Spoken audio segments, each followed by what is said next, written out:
It's the end of the world as we know it, and I feel fine. Let's get out of here. Aye. Hey everybody, it's Brother Aaron from God a Minute, and we're wondering who the two witnesses are. Who are the two witnesses in the Bible? I've never actually done an official video yet on this topic. I just keep on putting it off, and I finally put it together.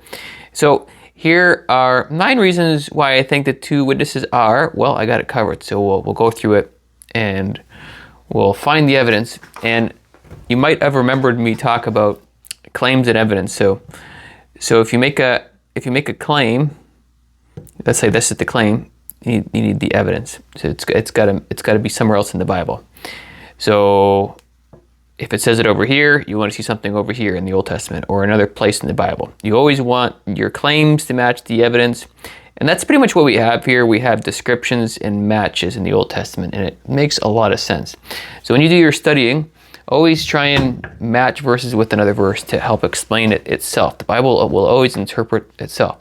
So the first 5 examples, we're going to get our first 5 clues from Revelation 11, verse 3 and 6, and then we're going to make parallels with some other scriptures, okay? So we'll do that, we'll go through it, and we'll go from there. So there's a 1260-day clue in Revelation 11, verse 3, and I will give power to my 2 witnesses, and they will prophesy 1,260 days. All right, that's clue number 1. Clue number 2, fire proceeds from their mouth. That's in verse 5. You see that? Fire proceeds from their mouth. All right. Clue number 3, no rain during their prophecy. All right. So it says that verse 6, no rain falls in the days of their prophecy. Clue number 4, water to blood. That's in that same verse. Water turns to blood. And then finally, to strike the earth with all plagues as often as they desire. So those are first 5 very descriptive things that are going on for these 2 witnesses. Okay, so we're going to read some of this stuff now. We're going to find some answers. So 1 Kings 18, that's the story of good old Elijah. And he actually gets fire to come down from heaven when he's battling Baal, the prophets of Baal.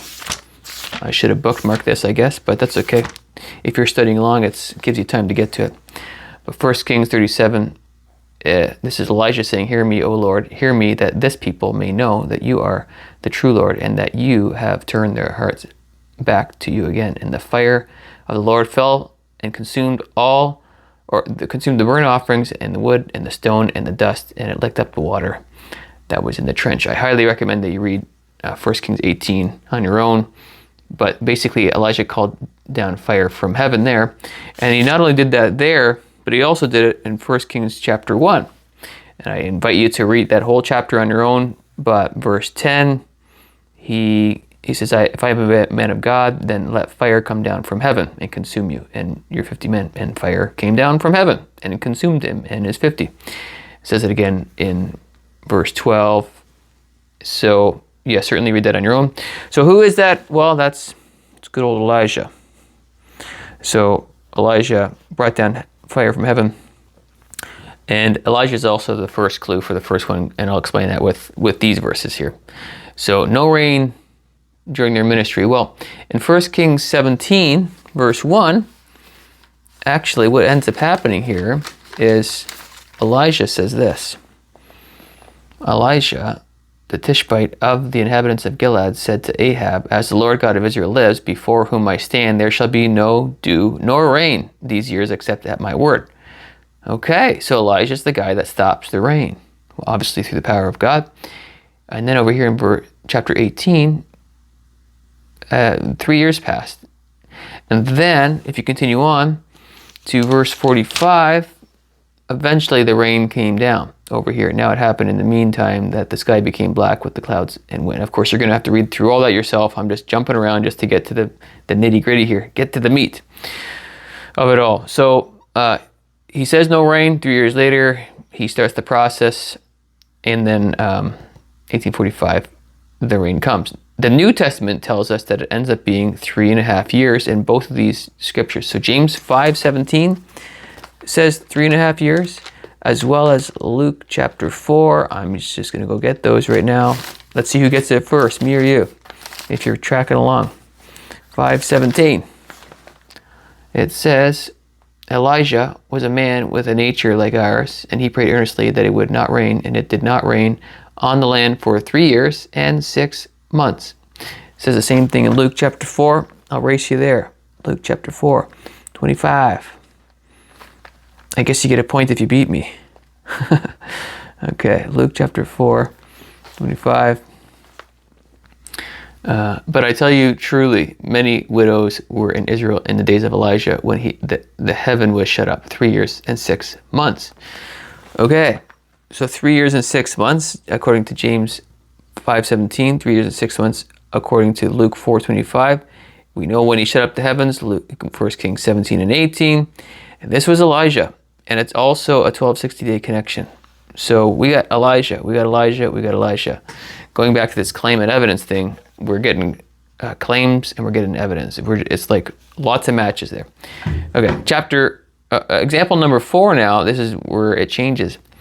Water to blood is the first clue. And who changed the water to blood? Well, it was actually a combination. It was kind of a team effort between Moses and Aaron.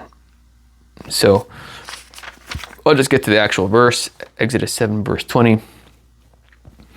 It says, and Moses and Aaron did so just as the Lord commanded. So he lifted up the rod and struck the waters that were in the river in the sight of Pharaoh and in the sight of his servants, and all the waters that were in the river were turned to blood. So say to Aaron, take your rod. So Aaron was involved in this process, and Aaron and Moses were both in the plagues as well. See, it says here, then the Lord spoke to Moses, say to Aaron, stretch out your hand with your rod. So Aaron was definitely involved. So either way, it's Moses and Aaron for the 4th example, and it's Moses and Aaron for the earth and plagues, the 5th example. Okay, so I think you're getting the point here. So there's not really a point for me to hide all this stuff over here. We're going to go through now the 6 through 9. So these are just other examples that are not in Revelation 11, but other thoughts to add to this. Like this by itself is pretty awesome by itself, but it's like, okay, who we picking, Moses or Aaron?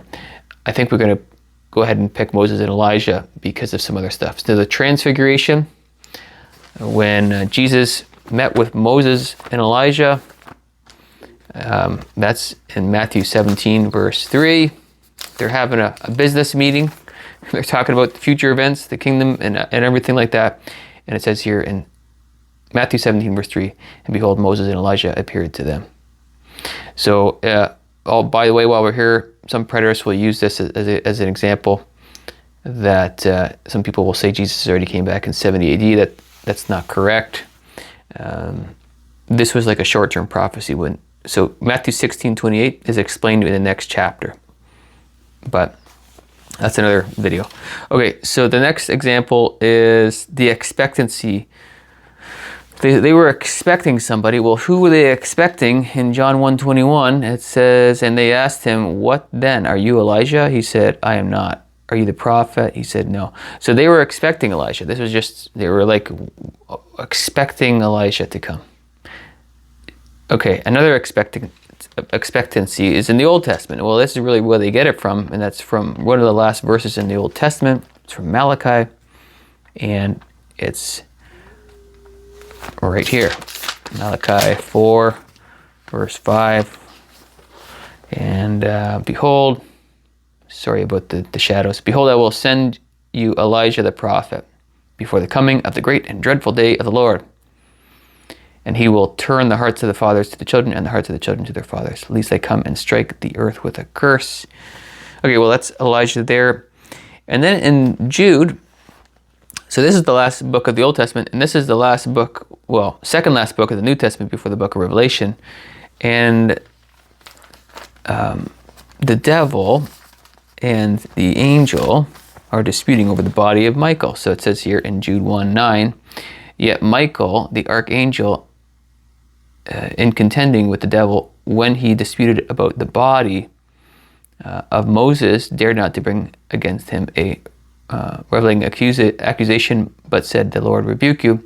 So for some reason, there's a dispute over the body of Moses. I mean, that's odd. That's just a mystery. That's interesting.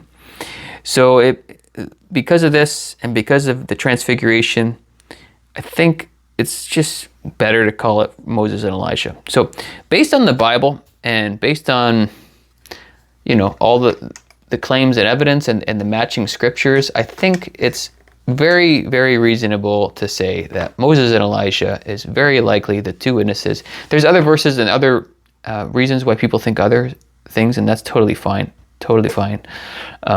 I don't think it's Enoch and Elijah. Some people will make the argument that, they were both taken and raptured. They never saw death. But they use Hebrews 9 to try and state that argument. But the thing is, that verse in Hebrews 9, I'll read it for you. Hebrews 9, it says, or it's appointed once for him. Yeah, okay, verse 26. But now, once at the end of the ages he has appeared, verse 27, and as it is appointed for men to die once, but after this, the judgment. So this isn't necessarily saying that men only die once. It's just how the events are supposed to go. See, like Lazarus, he died twice. And there were people in the Old Testament that were resurrected back to life. And then, of course, they would have died again, so they would have died twice. So it's not like this is the rule that you have to follow. It's just basically the standard is for people to die once. Not that it's not normal for people to die more than once, but it is the exception. So you can't use this as a rule to justify Elijah. Or Enoch in particular.